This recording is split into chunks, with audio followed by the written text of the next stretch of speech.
What if you could grow an entire forest in a tiny petri dish? Or what if you could create life-saving vaccines, all starting from just a single cell? You know, it really sounds like something straight out of science fiction, but it's happening in labs all over the world right now.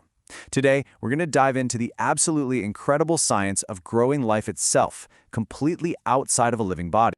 So let me start by asking you a question. Do you think it's possible to grow a whole, healthy plant without using a single seed? The answer isn't just a simple yes. It's a technique that is literally changing everything we thought we knew, from farming to medicine. And the secret is something called tissue culture.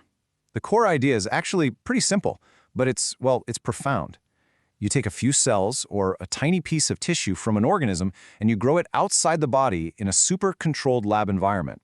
This is called growing in vitro, which literally just means in glass, and it's the key to unlocking some of biology's biggest mysteries. And a quick little history lesson for you, the term tissue culture was actually coined way back in the early 20th century. The credit goes to an American pathologist named Montrose Thomas Burroughs. His early work really helped pave the way for a field that, well, would one day change the world. But okay, how on earth do you convince cells to live, let alone grow and thrive, when they're not inside a living thing? Well, it all comes down to creating the perfect cellular survival kit. So let's take a look at what's inside. First things first, you need the cells. And you've got two main options here.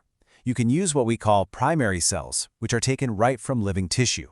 Or for research that's going to take a while, scientists often use something amazing, immortalized cell lines. These are special cells that can just keep dividing over and over again forever. It gives researchers a practically endless supply to work with. It's kind of wild. The whole process is like this really precise four-step dance. Once you've got your cells, you move on to what is maybe the most important step of all, making sure everything is sterile. I mean, absolutely spotless. A single stray germ can ruin the entire experiment. Then, it's feeding time. You add this specially designed liquid food. And finally, you tuck the cells away in an incubator at the perfect temperature, making them feel right at home so they can start to grow. So what exactly is in this special cellular food? Well, this culture medium is basically a perfectly mixed cocktail that has everything a cell needs to live. You've got water, of course, minerals for basic functions, amino acids, which are the building blocks for proteins, and a bunch of vitamins. And to power the whole thing, you add an energy source, usually glucose. It's the perfect recipe for happy, healthy cells.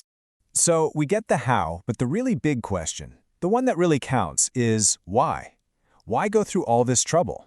Well, the answer is all around us.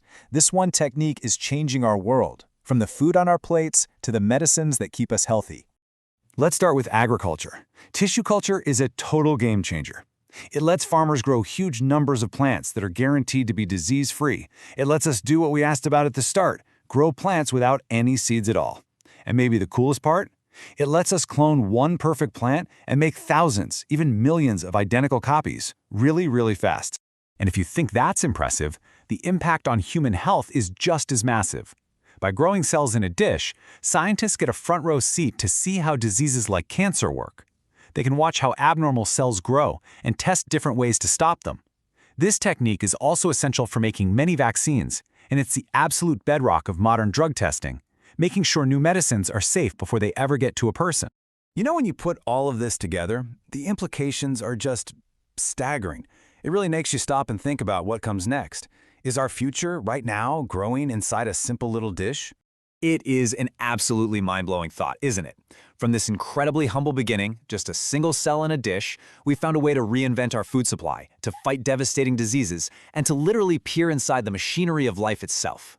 And that leaves us with one last really exciting question to think about.